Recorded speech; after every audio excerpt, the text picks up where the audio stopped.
नमस्कार दोस्तों, आप देख रहे हैं सियासत पर नजर न्यूज चैनल।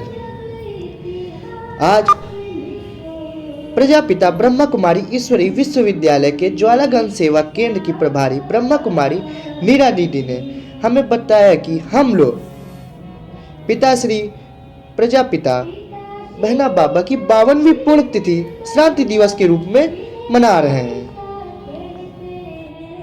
इस अवसर पर संगीता जी, प्रीति जी, दिनेश जी एवं चंद्रपाल जी आदि लोग भी सम्मिलित रहे।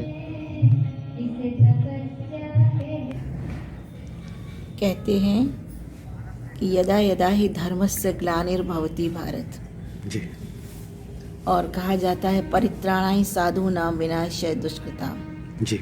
साधु संतों का भी उद्धार करने के लिए और दुष्ट संगत का विनाश करने के लिए जब जब धर्म ग्लानि सृष्टि पर होती है तब परमात्मा का दिव्य अवतरण सृष्टि पर होता है। जी। तो ये वही घड़ी है जिस समय परमात्मा इस सृष्टि पर आ करके हम सबको फिर से पावन बनने की बहुत सुंदर शिक्षा दे रहे हैं और बता रहे हैं कि मैं कैसे सारी सृष्टि का पिता हूँ। वो निराकार ज्योति बिंदु स्वरूप शिव परमात्मा ज्योतिर्लिंगम है, सबके पिता हैं, सर्व धर्म आत्माओं के ज्योति स्वरूप पिता हैं। उनको गॉड फादर कहें, नूरे खुदा कहें, अल्लाह ईश्वर कहें, ज्योति का स्वरूप कहें, पॉइंट ऑफ लाइट कहें, तो वो हम सबके पिता हैं। वो निराकार हैं, परंतु निराकार परमात्मा इस सृष्टि पर कैसे आकर के हम सबका उद्धार करे, तो उनको साकार शरीर का माध्यम लेना पड़ता है। तो उन्होंने एक बहुत सुंदर रथ माना शरीर का आधार लिया और जो कि बहुत ही भक्ति भाव से परिपूर्ण थे और बहुत ही शुरू से ही परोपकारी, सहृदयी और बहुत ही उदारचित और भक्ति भावना वाली आत्मा थी। उनका नाम था दादा लेखराज जी। हैदराबाद सिंध उस समय भारत और पाकिस्तान एक था। उस समय की ये घटना है 1936-37 की। उस समय परमात्मा का दिव्य साक्षात्कार दादा लेखराज जी को हुआ। ज्योति स्वरूप बिंदु रूप का साक्षात्कार हुआ और दादा ने देखा कि वो ज्योति स्वरूप जो परमात्मा हैं उनसे जैसे एक आकाशवाणी हो रही थी, निजानंद स्वरूपम शिवोहम शिवोहम, सच्चित आनंद स्वरूपम शिवोहम शिवोहम, ज्ञान स्वरूपम शिवोहम शिवोहम, प्रेम स्वरूपम शिवोहम शिवोहम। तब से परमात्मा शिव ने उनके शरीर, भौतिक शरीर का आधार लिया। उन्होंने बताया कि ये कलयुगी सृष्टि का महाविनाश भी सामने खड़ा है और सतयुगी दैवी सृष्टि का नव निर्माण भी होना है, परंतु इसका नव निर्माण का कार्य परमात्मा को करना है। उसके लिए आपको इसमें आगे कदम बढ़ाना पड़ेगा। दीदी, आज कुछ विशेष कार्यक्रम यहाँ पर हो रहा है, उसके बारे में। जी हाँ, तो आज उन्हीं का प्रजापिता ब्रह्मा, परमात्मा ने फिर उनका नाम, अलौकिक नाम रखा प्रजापिता ब्रह्मा। आज उनकी ही पुण्यतिथि है, 52वीं पुण्यतिथि है उनकी। 1969 में उन्होंने फिर शरीर छोड़ा।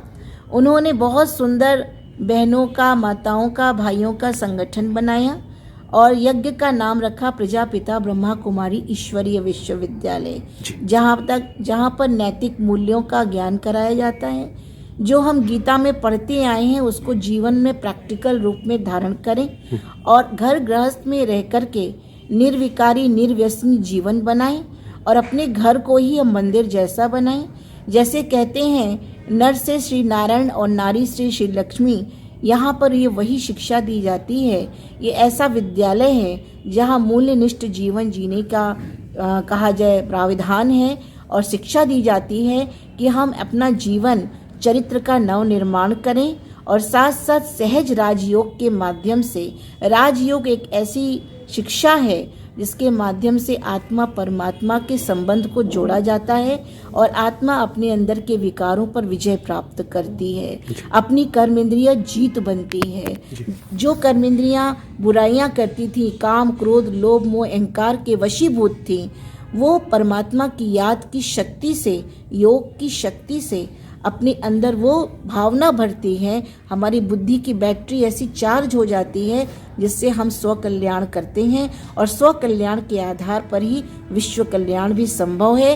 इसलिए परमात्मा कहते हैं स्व परिवर्तन से ही विश्व परिवर्तन होना है। ब्रह्मा कुमारीज ऑर्गेनाइजेशन देश विदेश में इस समय करीब 150 देशों में ये मूल्यनिष्ठ जीवन, निर्विकारी निर्व्यसनी जीवन, घर गृहस्थ में रह करके पवित्र कमल पुष्प समान जीवन जीने की कला सिखा रही है, ताकि अपना जीवन हम फिर से संभाल सकें, श्रेष्ठ बना सकें और नए समाज का नवनिर्माण कर सकें। धन्यवाद दीदी। ओम शांति।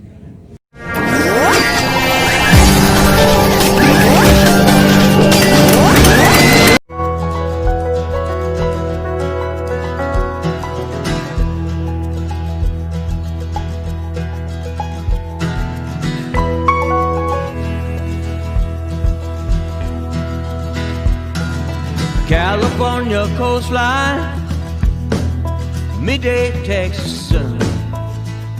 Mississippi.